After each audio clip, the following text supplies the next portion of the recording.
Soyez bienvenus, nous sommes heureux de vous accueillir pour ce nouveau numéro d'International. Dans l'actualité de cette fin de semaine, entre une rencontre complexe sur le thème de l'Ukraine ou bien l'actualité en Syrie ou en Irak, eh bien un forum, une rencontre en France, à Paris, sur une ambition économique. Celle-là, il s'agit d'un forum. Vous voyez ici François Hollande accueillir quelques-uns de ses homologues. Un forum réunissant des chefs d'État, des économistes, des entrepreneurs privés et, nous allons le voir, également la Banque mondiale pour l'Afrique autour d'une ambition, eh bien, stimuler en quelque sorte l'économie de l'Afrique. Alors, nous accueillons aujourd'hui Maktar Diop. Vous êtes vice-président de cette Banque mondiale pour l'Afrique. Merci d'être avec nous. Nous allons avec mes collègues Sophie Malibaud de RFI, avec Serge Michel, rédacteur en chef du Monde Afrique, eh bien, nous avons beaucoup de questions à vous poser. Peut-être avant cela, et avant de revenir sur l'enjeu, une question, ça fait peut-être plus d'une trentaine d'années qu'on annonce l'émergence, le décollage économique de l'Afrique. Et puis, malheureusement, lorsqu'on le voit, et sans faire ici, notamment sur nos chaînes d'afropessimisme, on voit que ce décollage, il tarde quand même singulièrement à se concrétiser. Merci de me recevoir sur le plateau. Ça se passe. Ce décollage est en train d'arriver en Afrique. On voit que le continent africain a eu un taux de croissance le plus élevé sur la dernière décennie, en dehors de quelques pays d'Asie. Et on voit que le niveau de pauvreté s'est réduit en Afrique de manière significative. On voit également que l'Afrique devient une destination d'investissement certaine pour les investisseurs, non seulement européens, mais américains et asiatiques. Donc, les choses se passent en Afrique, les investissements viennent en Afrique, la croissance vient en Afrique. La question qui se pose pour tout le monde, c'est est-ce que cette croissance est une croissance inclusive? Est-ce que le revenu par tête d'habitant nominal, tel que les chiffres que les économistes publient, reflète vraiment une amélioration de la situation générale et du bien-être des populations? Je crois que c'est la question, mais sans aucun doute, il y a croissance en Afrique. Et écoutez, nous verrons à qui elle profite, nous verrons si elle permet des décollages. Peut-être avant cela, retour sur ce forum franco-africain pour une croissance partagée. C'est le thème, ça fait un peu institutionnel, mais on va largement le dépasser, rassurez-vous. Retour donc sur ce forum et sur ses enjeux. Comment partager la croissance africaine et l'expérience française? C'est le thème de ce forum inauguré en grande pompe vendredi à Paris. Nous avons voulu adresser un message. Il est très simple. L'Afrique est pleine d'avenir et la France est pleine de projets et c'est pourquoi nous sommes ensemble. Les chefs d'État sénégalais, gabonais et ivoiriens ont fait le déplacement. Une cinquantaine de ministres et plus de 500 chefs d'entreprise africains et français, tous bien décidés à travailler d'égal à égal. Longtemps sous-estimée, la croissance africaine aujourd'hui fait rêver la France. L'Afrique est un continent en pleine émergence. Une croissance, ça a été rappelé, supérieure à 5% depuis 10 ans. J'aimerais être à 5% de croissance en France. Les institutions internationales, dont la Banque mondiale, sont présentes depuis longtemps en Afrique. Mais il s'agit ici de mobiliser le secteur privé. Les besoins sont immenses et les investissements potentiels multiples. Commerce, agriculture, télécom, énergie, infrastructure. La Chine l'a bien compris et se pose désormais en concurrent direct de la France et l'Europe sur tout le continent africain. Est-ce qu'au fond, il n'est pas tard? Non. Non seulement c'est l'aube, mais c'est le crépuscule de l'aube. Ce sont nos 300 ou 400 millions de jeunes gens à installer dans l'emploi. Notre croissance, elle ne créera pas ces emplois spontanément. C'est là que les entreprises, qui sont les créatrices d'emplois, sont vraiment nécessaires. Des millions de jeunes qui ont d'abord et avant tout besoin de formation. C'est la priorité de la toute nouvelle fondation Africa France, officiellement présentée ce vendredi. 4 programmes sont déjà lancés. La labellisation d'universités et hautes écoles africaines, l'encadrement de jeunes dirigeants d'entreprises par des professeurs de Sciences Po en Afrique et à Paris, des échanges et rencontres de leaders de demain, et enfin la création dans tous les pays du continent de clubs d'entrepreneurs, futur noyau de ce partenariat durable et équitable. Voilà pour ces priorités pour l'enjeu. Je vous rappelle que nous recevons Maktar Diop, vice-président de la Banque mondiale. Donc vous êtes également l'ancien ministre de l'économie et des finances, rappelons-le, du Sénégal. Vous êtes économiste. Première question sur ce thème que vous pose Sophie Malibaud de RFI. Mactar Diop, comment est-ce que vous expliquez que dans ce contexte où l'Afrique, l'économie africaine quand même devient de plus en plus attrayante, comment est-ce que vous expliquez que les entreprises françaises, elles, perdent des parts de marché depuis des années ? Je pense qu'une part de marché, c'est quelque chose de relatif. Quand il y a une croissance qui est élevée, si on ne maintient pas le même rythme de croissance que les pays qui viennent d'arriver sur le marché africain, on perd des parts de marché. Ce qui s'est passé au cours des dernières décennies, c'est que d'autres continents, d'autres parties du monde ont eu des taux de croissance très élevés et ont commencé à s'intéresser à l'Afrique alors qu'ils le faisaient un peu moins par le passé. On parle de la Chine, par exemple ? La Chine a eu des relations avec l'Afrique qui datent de très longtemps. Je viens juste d'arriver de Chine. J'étais à Pékin, à Guangzhou. Les relations avec la Chine datent de longtemps. Ce qui s'est passé, c'est qu'il y a eu une accélération avec la croissance que la Chine connaît, du type de relations économiques que la Chine a avec l'Afrique, avec une exportation de biens manufacturés beaucoup plus importante qui existait par le passé à l'époque où la Chine n'était pas un acteur majeur dans la production manufacturière. Mais la question de Sophie, les entreprises françaises sont beaucoup moins présentes. C'est ce que vous demande Sophie Malibaud. Oui, mais ce que je veux dire, c'est que c'est relatif. Donc je crois qu'en termes nominal, en termes de part absolue, ils n'ont pas réduit leur intervention. Le volume a augmenté, mais relativement. Voilà. Effectivement, ça a baissé. Mais est-ce que vous pensez tout de même que de la part des investisseurs français, il n'y a peut-être pas cette perception d'un environnement aussi favorable pour les investissements, qu'il y a encore beaucoup de blocages qui rebutent ces investisseurs, qui finalement laissent d'autres leur grappiller des parts de marché? Je crois qu'il est toujours plus simple quand on vient avec un regard nouveau dans un pays, qu'on n'a pas toute une histoire, qu'on n'a pas eu un peu de ce bagage dans les relations avec une administration, d'avoir une approche plus risquée. Donc, les entreprises françaises, bien sûr, ayant travaillé pendant plusieurs décennies en Afrique, ont vu peut-être un peu plus, avec beaucoup plus de complexité, la possibilité d'avoir ces mutations rapides qu'on voit en Afrique. Ils en savent trop ? Et donc, peut-être en savoir trop, des fois, ça rend les choses plus compliquées. Et je crois que les pays qui arrivent avec un regard nouveau ont pris des risques et étaient prêts à prendre des risques que des pays, des vieux amis, n'étaient pas prêts à prendre. D'ailleurs, pardon de vous interrompre, on n'ose même plus parler de France-Afrique. On parle d'un forum franco-africain comme si on tournait la page d'une histoire, d'une culture, d'un moment de cette histoire. Bien sûr, ce que vous avez entendu hier au cours du forum, ce sont des États qui vous disent, écoutez, on veut que les entreprises françaises viennent, mais on vous dit également qu'on veut qu'elles compétissent avec tout le monde. Que c'est un marché ouvert. C'est pas une chasse gardée. Oui, je ne sais pas si c'est l'été par le passé, mais je veux dire que les États africains nous disent clairement qu'ils ne veulent pas que ce soit une chasse gardée. Serge Michel, Le Monde. Est-ce qu'une des raisons aussi, c'est pas que finalement les entreprises françaises étaient très confortables dans certains pays francophones où elles avaient un antécédent et qu'elles ont raté un peu le train du décollage des pays anglophones où la croissance a été plus forte et où le dynamisme économique est aussi plus important? Non, je crois que les entreprises françaises ont également commencé à regarder l'Afrique comme un tout, non seulement comme les pays francophones. J'ai été au Kenya entre 2002 et 2005. Et vous serez étonné de savoir que l'AFD était l'un des partenaires bilatéraux les plus importants du Kenya. L'Agence française du développement. L'Agence française du développement. J'étais au Brésil entre 2009 et 2012. Les entreprises françaises sont extrêmement présentes au Brésil. Donc je veux dire que les entreprises françaises également ont quitté le monde dit francophone et ont continué à investir dans d'autres parties du monde.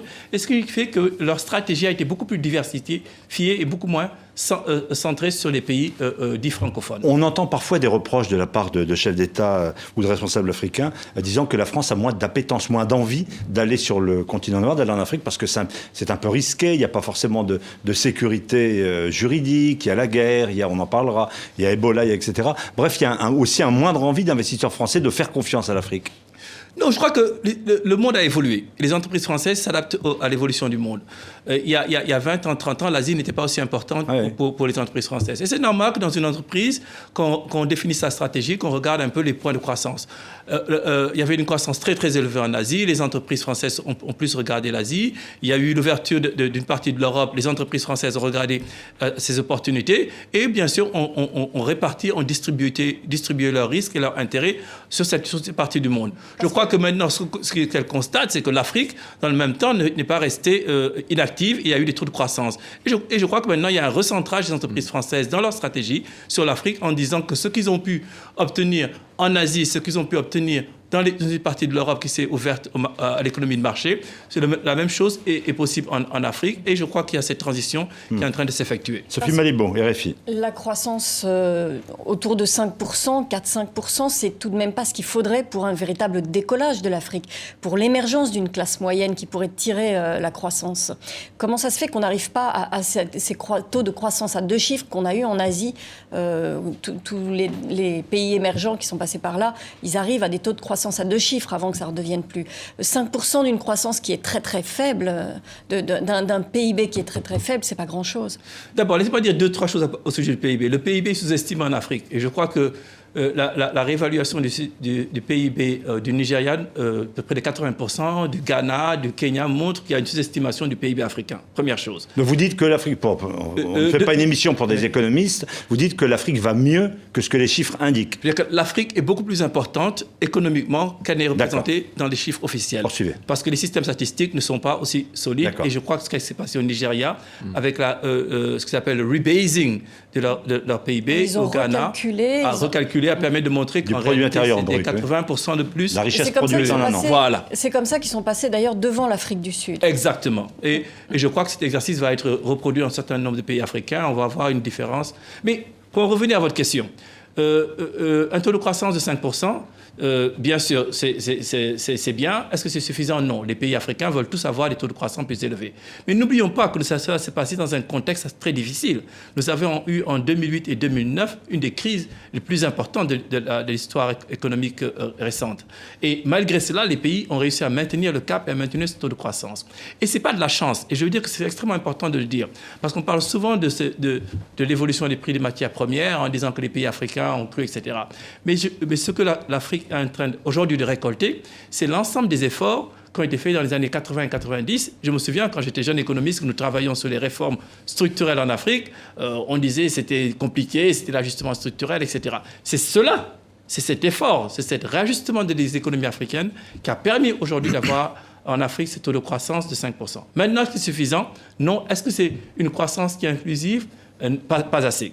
Et la question que nous souhaiterions, nous, discuter et sur laquelle nous engageons avec les pays africains, c'est comment faire cette croissance, une croissance plus inclusive, mais également plus élevée. Serge Michel. Justement, ces ajustements structurels des années 90, ils sont souvent pointés comme étant notamment responsables de la destruction de certaines infrastructures d'État et le système de santé, par exemple en Guinée, au Libéria, en Sierra Leone, qui fait qu'aujourd'hui, ces 3 pays ont souffert d'Ebola, ont été touchés par Ebola. Souffrent encore pour certains. Ils souffrent encore. Quel regard vous portez aujourd'hui sur cet effort-là? Vous en saluez l'importance et en disant que c'est ça qui permet le décollage, mais aussi est-ce qu'il n'y a pas des séquelles de cette pensée très libérale, très américaine pour l'Afrique? Je ne sais pas si elle est américaine, européenne, africaine ou... Ce que je peux vous dire, c'est un débat qui aujourd'hui est au cœur du débat économique en Europe. C'est exactement les questions que vous discutez aujourd'hui en Europe. C'est-à-dire qu'on a... Et vous voyez très bien qu'en Europe, il y a des discussions très, très, très sérieuses autour de la nécessité de faire des réformes structurelles et les conséquences que cela aurait sur l'emploi, sur la croissance durable, sur la croissance inclusive. Ce débat, il a été mené en Afrique il y a 15 ou 20 ans où les gens se sont posés les mêmes questions. Bien sûr, qu'on fait, et vous vous rendez compte de la complexité de réformer une économie parce qu'on touche au contrat social. On touche au fondement d'une société, on touche à la sécurité sociale en France, on touche à d'autres éléments d'un contrat social. Donc l'économie, ce n'est pas quelque chose qu'on discute en l'air de manière théorique. Sauf que c'est la vie des gens. Ce que l'Europe impose à la Grèce, par exemple, en ce moment, les plans d'austérité, etc., les Grecs se rebellent contre ça aujourd'hui. Et c'est un petit peu ce qui a été imposé aux États d'Afrique dans les années 90 par le FMI et la Banque mondiale. Cure d'austérité, privatisation. Et du coup, impossibilité d'investir dans l'éducation, la santé. Non, au contraire, je crois que je voudrais rectifier quand même. Tous les programmes d'ajustement ont permis d'augmenter les dépenses dans le domaine de l'éducation. Il y a eu une croissance très forte des dépenses dans l'éducation en Afrique dans les années 2000 et fin des années 90, ce qui a permis d'avoir les résultats que nous avons sur l'accès à l'éducation. Donc, je crois qu'il faut corriger cette impression que les réformes structurelles n'ont pas pu permettre d'augmenter les dépenses dans le domaine de l'éducation. Ce n'est pas correct. Il y a eu une augmentation significative et dans certains pays, le budget de l'éducation représente près du tiers du budget des pays. La question qui se pose maintenant, c'est de savoir est-ce que ces investissements ont eu les résultats qu'on escomptés? Est-ce que la qualité n'a pas baissé? Et je crois que nous voulons, aujourd'hui, nous essayons de nous focaliser sur les questions de qualité pour que cet investissement important que les pays africains font puisse permettre d'avoir les résultats. Dans le domaine de la santé, l'histoire est un peu plus nuancée. Il y a eu moins d'investissements dans la santé qu'il y a eu dans l'éducation. Et c'est un peu, aujourd'hui, la discussion que nous avons avec les États pour essayer un peu de rediriger cette attention sur le domaine de la santé et voir un peu ce qui a été fait dans l'éducation, si cela pouvait être reproduit dans le domaine de la santé. Mais on souhaiterait également tirer des leçons de ce que nous avons fait dans le domaine de l'éducation. Donc, tout en augmentant l'accès, il faut qu'on maintienne la qualité. C'est important. Il faut qu'on intègre le secteur privé dès le début. Le secteur public ne pourra pas tout faire en matière de provision de services publics. De s'assurer que l'efficacité de la dépense publique y est.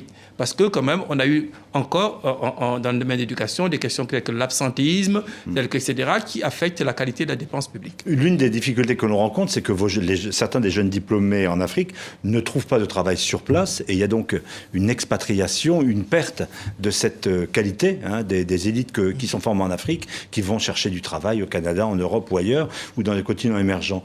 L'Afrique ne parvient pas à retenir suffisamment ces jeunes cadres.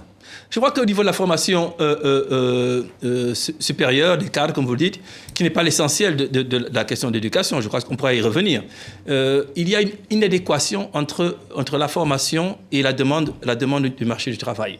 Aujourd'hui, l'Afrique ne forme que 23% de ses universitaires dans le domaine des sciences, de la technologie, de l'ingénierie, des mathématiques. À peine un quart, oui. À peine un quart.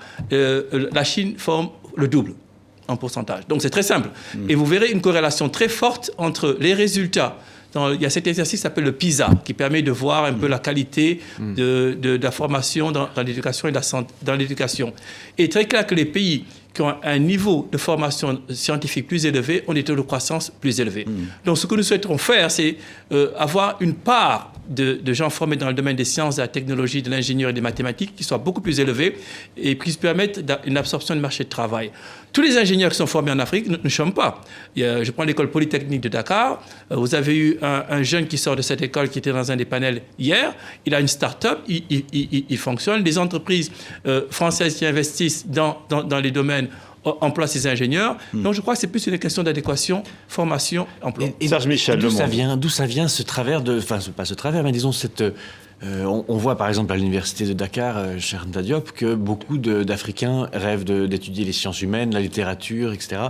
Et qu'en fait, ce qui est nécessaire, ce serait, comme vous le dites, des ingénieurs, des mathématiciens, des économistes, etc. Comment vous expliquez cette espèce de penchant pour des domaines de sciences douces, disons, et pas la science exacte qui permettrait de trouver des emplois? Je ne suis pas un spécialiste de l'éducation, mais bon, l'idée... Une des hypothèses et que je trouve très intéressante, c'est de dire un peu c'est un fruit de l'histoire. Lorsque, à la fin de la colonisation, on a formé des gens pour remplacer l'administration coloniale. Donc, ce qui était important, c'est de former des administrateurs. Les métiers qui étaient des métiers nobles, des métiers qui étaient bien vus, c'était d'être un fonctionnaire et de remplacer le colonisateur qui avait quitté le pays. Et je crois que cela a eu un impact sur la formation supérieure. On a formé des gens de lettres, des gens qui sont très très importants pour le développement d'un pays, mais moins sur la production. Secondo, nos économies étaient des économies qui exportaient des matières premières. Donc la transformation de ces matières premières était moins importante. Et toutes ces activités d'ingénierie, etc., visent à transformer des matières premières en produits finis. Et cela n'était pas le mode de développement qu'il y avait dans nos pays. Et je crois que cela a créé un peu des incitations, des patterns, des modèles où les sciences et la technologie étaient moins importantes dans la formation supérieure. Et on parle, pardon, du deuxième côté, on parle désormais d'un phénomène de repat, c'est-à-dire la diaspora africaine bien formée à l'extérieur qui rentre parce qu'il y a plus d'opportunités, il y a plus de possibilités pour créer des entreprises aujourd'hui en Afrique que dans des économies peut-être un peu en difficulté comme en Europe ou dans le monde développé. Est-ce que vous observez à la Banque mondiale ce phénomène de rapatriation, de diaspora qui reprend contact avec son propre pays? Makhtar Diop, question très importante qui vient d'être posée. Vous avez tout le temps de ce flash d'information pour préparer votre réponse. On vous retrouve dans exactement 1 minute 30. Merci.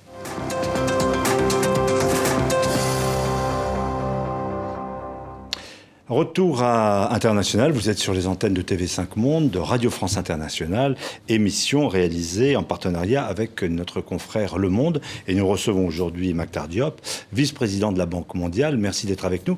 Nous vous recevons à l'occasion de ce forum franco-africain pour une croissance partagée. Ça fait un peu officiel tout ça, qui avait lieu hier à Paris, mais ça nous permet de parler en profondeur de la réalité de l'Afrique. Une question que va repréciser dans un instant donc Serge Michel du Monde. Interrogation pour justement ce retour en quelque sorte des élites, d'économistes, de professionnels sur le terrain africain. C'était cela. C'est un phénomène que vous constatez, vous, ce retour de diaspora pour participer à la croissance africaine, pour apporter des compétences qui manquent peut-être sur le continent? Bien sûr, je constate un exemple. J'étais à MIT Sloan School, l'école de business de MIT, qui est une des plus célèbres au monde, et je parlais à l'association des étudiants africains à MIT Sloan School. Et j'ai posé la question à la fin de mon speech, de la discussion, en demandant qu'est-ce que vous comptez faire. Et tous m'ont dit on veut rentrer en Afrique. Il n'y avait aucun que... Ça aurait été 15 ans de cela, ils m'auraient tous demandé si vous pouvez travailler à la Banque mondiale ou quelque part d'autre, mais aucun d'entre eux ne voulait rester et travailler. Ça montre quoi? Ça montre que la confiance en la croissance africaine est très forte. La confiance aux opportunités de business en Afrique sont très fortes, et au point que des start-up, des gens qui ont pratiquement très peu de ressources financières sont prêts à prendre un risque énorme et de laisser des opportunités telles que Google, telles que Yahoo, etc., qui existent aux États-Unis. Sophie Malibaud. Vous avez l'impression qu'en France, la communauté d'affaires française, les hommes d'affaires français font suffisamment confiance justement à la diaspora africaine pour l'utiliser, pour travailler avec elle, pour investir en Afrique? Je ne sais pas très bien comment les entreprises françaises perçoivent ce phénomène, mais ce que je veux dire, c'est que j'ai confiance à la capacité des entreprises françaises de s'adapter à une réalité nouvelle. Une réalité nouvelle qui est celle que vous avez décrite, les étudiants qui rentrent, d'autres pays qui s'intéressent fortement à l'Afrique, une compétition accrue. Et ce que j'ai cru voir, c'est, durant ce forum, c'est des entreprises qui en veulent vraiment. Mais je crois qu'il ne faudrait pas également voir les entreprises françaises en Afrique de manière statique. Ce que j'ai pu constater, c'est que ce ne sont pas les mêmes intervenants, ce ne sont pas les mêmes entreprises qui étaient là il y a 20, 30 ans qu'on retrouve en Afrique. On voit des jeunes entrepreneurs français qui viennent en Afrique, on voit des gens dans les high-tech qui viennent en Afrique, on voit des gens dans l'agro qui viennent en Afrique. Donc les entreprises françaises, ce n'est pas un tout monolithique qui est resté inchangé et immuable au cours des 30 dernières années. C'est à mon avis, une réalité dynamique. Alors, on vous écoute avec évidemment beaucoup d'attention, nos auditeurs et téléspectateurs. On vient de voir un point d'actualité avec une réalité du terrorisme, que ce soit au Mali, au Niger, au Nigeria, la liste est bien longue. Est-ce qu'il n'y en a pas un décalage entre le discours, je veux dire que vous êtes un peu obligé de tenir d'enthousiasme, on y croit, etc., et une réalité qui est celle que nous vivons avec Boko Haram ou d'autres terroristes, qui fait qu'il y a quand même une complexité, un décalage, peut-être, et un manque de confiance. Voilà. L'Europe a connu la Bosnie, l'Europe connaît l'Ukraine, l'Europe a connu des conflits. Et ça n'a pas empêché le reste du monde de considérer que l'Europe était un endroit qui avait une croissance élevée, qui permettait de continuer à investir. Et je souhaiterais que l'Afrique soit vue de la même manière. Il y a des points où il y a des conflits, des difficultés. Les chefs d'État africains, les populations africaines essaient de travailler à ce que ces conflits soient réduits. Mais je crois qu'il y a tout un pan du continent, une large partie du continent qui est tout à fait stable, où il est bon de faire du business. Même dans les parties où il y a des pays où il y a des conflits, ce sont des conflits qui sont très localisés. Le sud du Nigeria croît à une vitesse qui est près de 2 chiffres, même s'il y a au nord du Nigeria... Même si Boko Haram, effectivement, déstabilise le nord. Le Nigeria, il est soumis à la chute du cours du pétrole, et le prix du baril a diminué de moitié quasiment en 6 mois. Est-ce que ça risque d'avoir un impact négatif sur la croissance en Afrique en général, cette chute du prix du pétrole? Je crois que c'est un défi, ça offre également des opportunités. C'est un défi pour les pays producteurs. Les pays producteurs, bien sûr, vont avoir des revenus qui sont beaucoup moins élevés. Les économies qui comptaient beaucoup sur le pétrole et sur d'autres matières premières, bien sûr, vont avoir un choc exogène. Mais nombre de ces pays ont accumulé des réserves qui leur permettront, je crois, d'avoir des politiques contre-cycliques, c'est-à-dire de maintenir un peu le niveau de consommation et de croissance durant ces périodes. Les pays importateurs bénéficient de cette baisse des prix du pétrole, parce que la facture pétrolière est moins élevée. C'est le cas de l'Europe, c'est le cas de la France. C'est ça.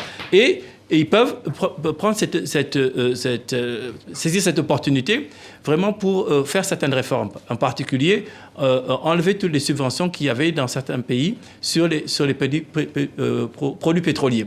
Mais également de commencer de manière très pratique à avancer sur le thème de la diversification de leur économie. Je crois que tant qu'il y avait des prix des matières premières à un certain niveau... C'est une rente d'État, quoi. Absolument. Il n'y avait aucune incitation à penser vraiment concrètement à la diversification de son économie. Je vois de plus en plus dans mes discussions avec les responsables africains une demande d'idées, de suggestions sur comment sortir d'une sécurité de revenus garantie avec ces matières premières. Et l'agriculture est un domaine très intéressant. Non seulement l'agriculture de base, mais l'agro-industrie.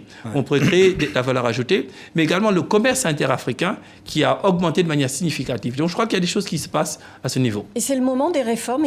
On n'a pas loupé le coche. Il ne fallait pas engager les réformes au moment où les recettes étaient là. Et maintenant que les recettes disparaissent, ça devient plus difficile. Il y a le monde idéal et il y a la réalité. Dans un monde idéal, bien sûr, ce qu'on apprend à l'école en économiste, c'est que quand la croissance est là, quand on a les ressources, c'est le moment de prendre les réformes, etc. Bon, ça c'est bien.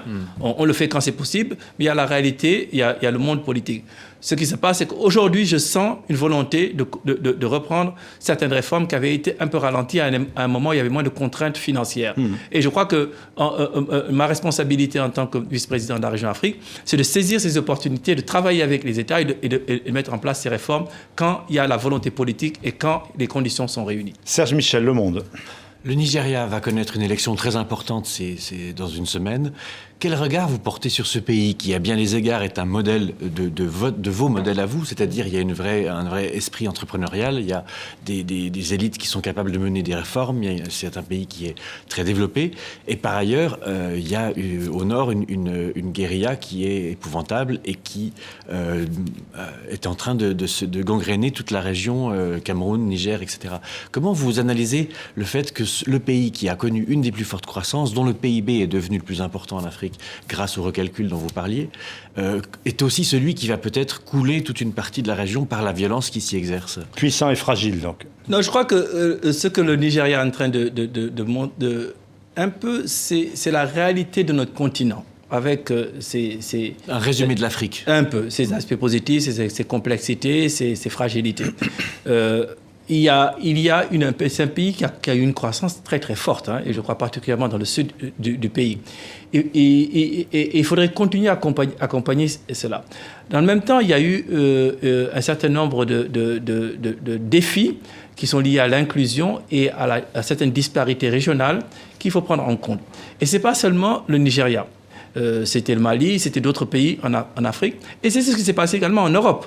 Parce que toutes ces questions se sont posées en Europe. Lorsqu'il y a eu une partie de l'Europe qui a eu un taux de croissance moins élevé, qui était plus pauvre, l'Europe a défini des mécanismes de transfert de ressources pour aider ces pays à avoir une convergence de croissance. L'Afrique, parce que nous n'avons pas une Union européenne, quelque chose qui va à l'Union européenne au niveau continental, il n'y a pas un transfert de cette manière. Mais dans les ensembles sous-régionaux, il y a des mécanismes qui sont mis en place pour essayer justement à avoir cette convergence. Une des leçons, c'est que les moyennes, ça ne dit pas tout.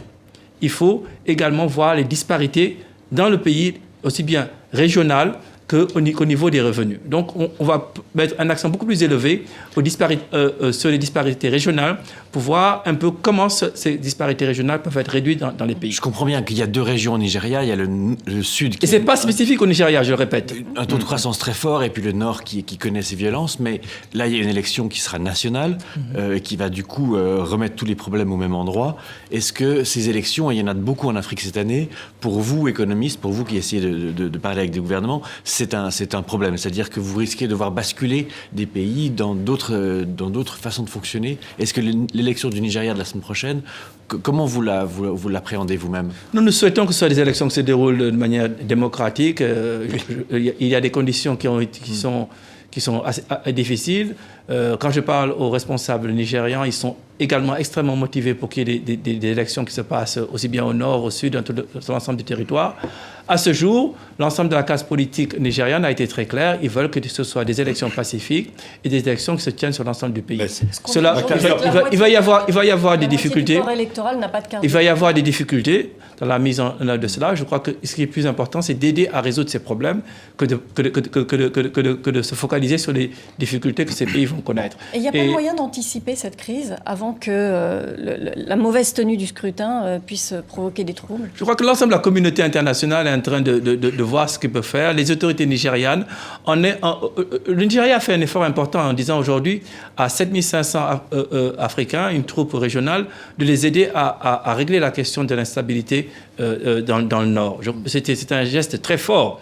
Et ce genre de geste peut aider à créer les conditions pour que le processus politique, tel que les élections, puissent se passer bien dans les semaines à venir. Nous sommes des observateurs, nous ne sommes pas des acteurs directs et nous souhaitons que tout se passe très bien. Makhtar Diop, donc vice-président de la Banque mondiale, nous parlons aujourd'hui de l'Afrique. Pour prolonger la question de Serge Michel, il y a une réalité que l'on voit parfois, c'est-à-dire, vous travaillez, vous, avec des chefs d'État, avec des États, le problème de la gouvernance, avec des chefs d'État qui sont au pouvoir depuis des décennies. Il y a un faible renouvellement. Il y a encore des facteurs de corruption extrêmement importants. Alors vous allez me dire que ça va mieux, qu'il y a des renouvellements, mais il y a cette réalité quand même, c'est que certains de vos interlocuteurs, certains de ces États ne sont pas dans les critères acceptables d'une gouvernance saine. Vous ne faites pas les élections, bien sûr. Oui. Lorsqu'il y a des difficultés, il y a deux attitudes. Une attitude, c'est de dire, c'est de se mettre au bord de la route et de commenter. C'est l'approche facile, l'approche très facile. Un autre, c'est d'essayer de s'asseoir avec les acteurs du pays, la société civile, les gouvernements, le secteur privé, et de voir comment faire avancer certaines questions. Ces questions de gouvernance, il est clair que si on ne renforce pas les structures telles que le secteur judiciaire et d'autres secteurs importants, on n'aura pas une gouvernance qui soit utile pour le développement et qui soit utile pour le développement économique. Et c'est ce que nous faisons. Nous avons des programmes d'appui à la justice. Nous essayons de créer des ensembles sous-régionaux qui donnent beaucoup moins de pouvoir aux États sur certaines questions qui sont liées à la bonne gouvernance. Lorsqu'on a un tarif extérieur commun, il n'y a plus la possibilité, État par État, de jouer sur un certain nombre de questions. Lorsqu'on a un code des impôts qui a une dimension régionale, on a beaucoup moins de facilité à le faire, etc., etc. On essaie d'utiliser également les technologies nouvelles. Personnellement, je l'ai mis en œuvre dans mon propre pays. Au Sénégal, lorsque nous avons pu mettre un système guindé au niveau des douanes, cela a réduit les possibilités de fraude et de détournement de ressources. Donc je crois qu'il faut être très, très pratique et se déplacer un peu de la situation, de la posture de commentaires et de jugement pour essayer d'aider et de trouver des solutions très précises. Oui. Ce qui va dire qu'il faut avoir des interlocuteurs très divers. Nos interlocuteurs, ce ne sont pas seulement les gouvernants et les États, c'est également la société civile, c'est également le secteur privé. Finalement. Et je compte personnellement de plus en plus m'engager avec la jeunesse. Finalement, justement, la jeunesse, parlons-en, c'est un petit peu elle qui était moteur au Burkina Faso l'automne dernier, quand Blaise Compaoré a dû quitter le pouvoir dans des conditions accélérées. Est-ce que ça a changé quelque chose? Qu'est-ce que vous observez au jour d'aujourd'hui, cette crise politique au Burkina Faso? Est-ce que ça a essaimé de nouvelles conceptions dans le reste de l'Afrique, ou bien chacun poursuit sa route avec modification de la Constitution en vue pour renouvellement du mandat, etc.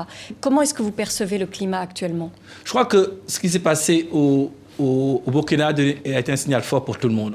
Je crois que ce serait difficile d'ignorer cela. Pour les deux Congos, par exemple? Je ne sais pas pour quel pays spécifiquement, mais ça a été un signal fort. C'est comme le printemps arabe, ça a changé quelque chose. Il y a la vie avant le printemps arabe, il y a la vie après le printemps arabe, il y a la vie avant le coup de balai au Burkina, et il y a la vie après. Comment cela va affecter les pays spécifiquement, je ne peux pas le dire, mais la leçon que j'en tire personnellement, c'est qu'il faut être beaucoup plus à l'écoute des mouvements sociaux des jeunes. Il faut coup de balai, il y en a marre, etc. Ce ne sont pas des épiphénomènes.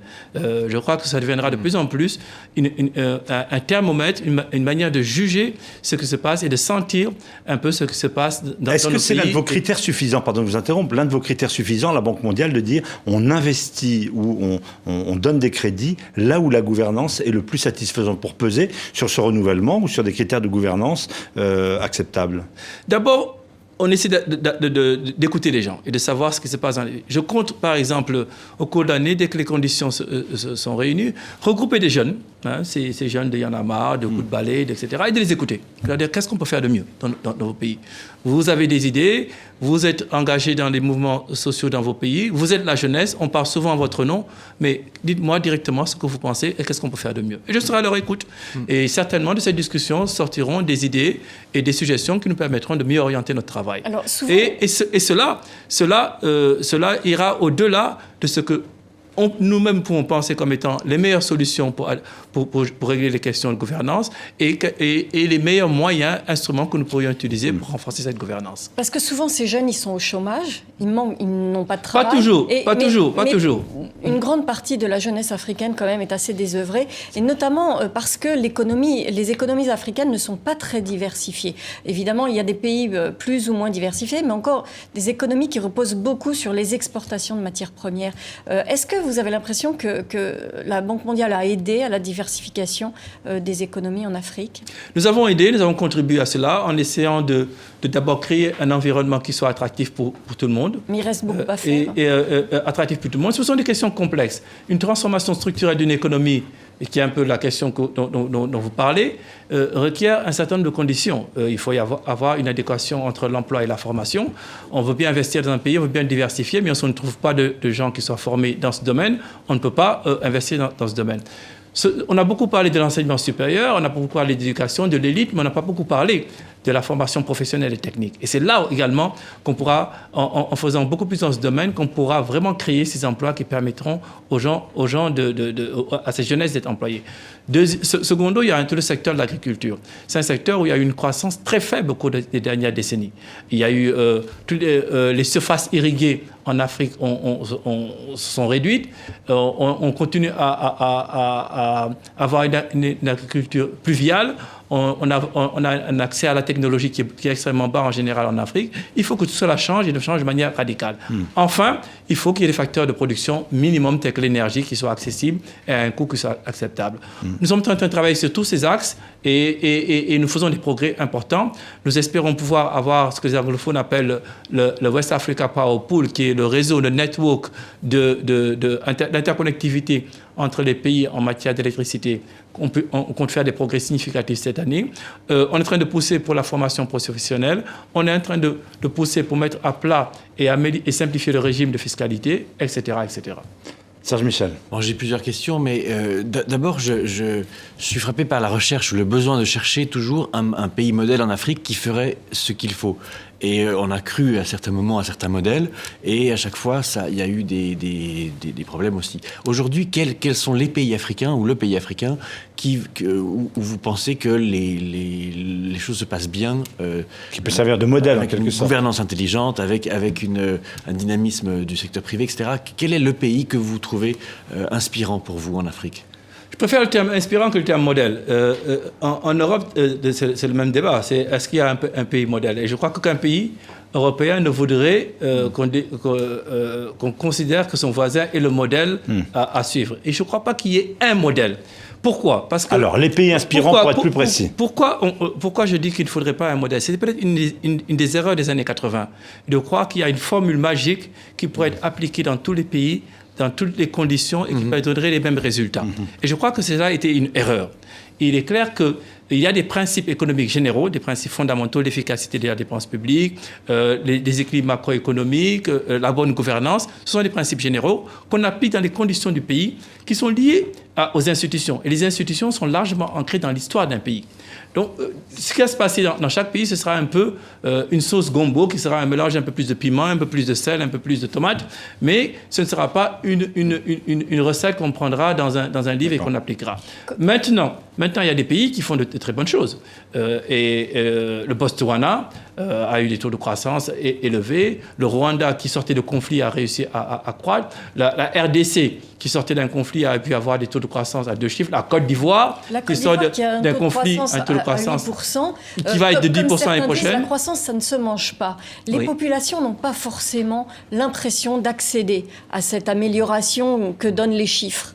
Comment faire pour que cette croissance, elle se concrétise, elle se matérialise? Mais justement, cette transformation de nos économies aidera à avoir une meilleure distribution de la croissance. Lorsque la croissance est exclusivement est essentiellement concentrée dans les secteurs à haute intensité capitalistique, tels que les industries extractives, il n'y a pas une redistribution, à moins que la politique budgétaire redistribue ces ressources de manière large. Donc, il faut développer et avoir une croissance dans les secteurs qui à moindre intensité capitalistique.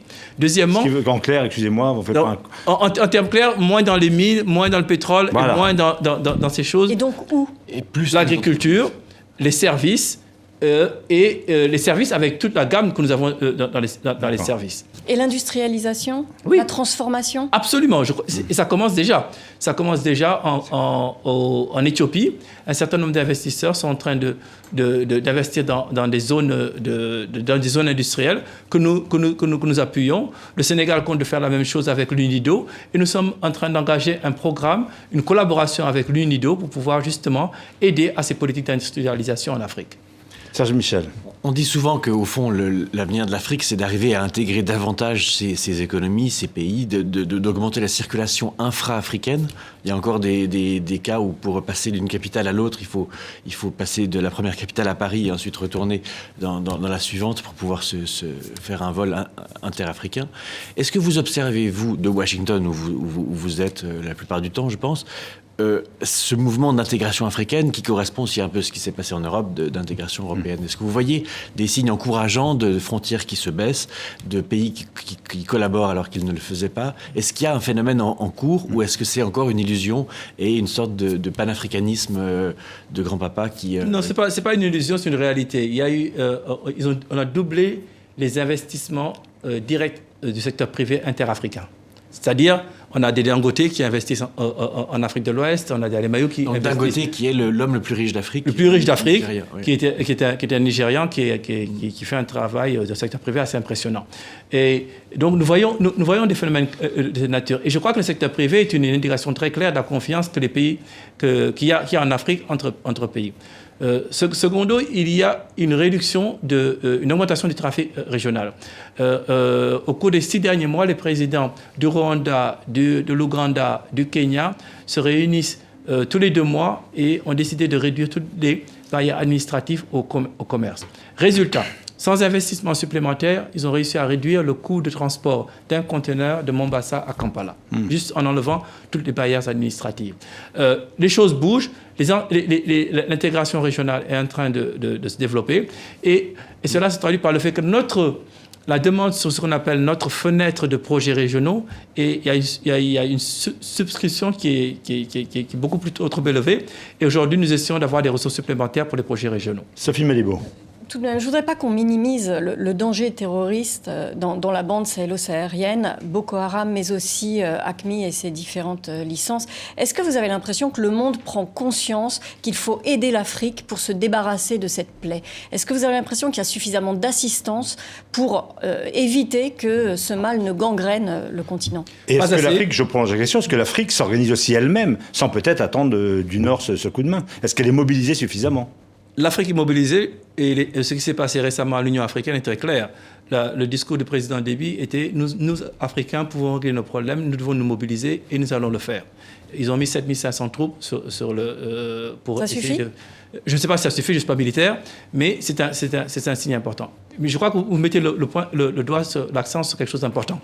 C'est la menace terroriste. Est-ce qu'il y a une attention internationale suffisante? Non. Il faudrait plus? Oui. Et je suis très clair en Libye également. En ce qui concerne ce sujet. Et je voudrais saluer et vraiment remercier les autorités françaises qui, elles, se sont engagées de manière très très concrète à lutter contre ce phénomène de terrorisme.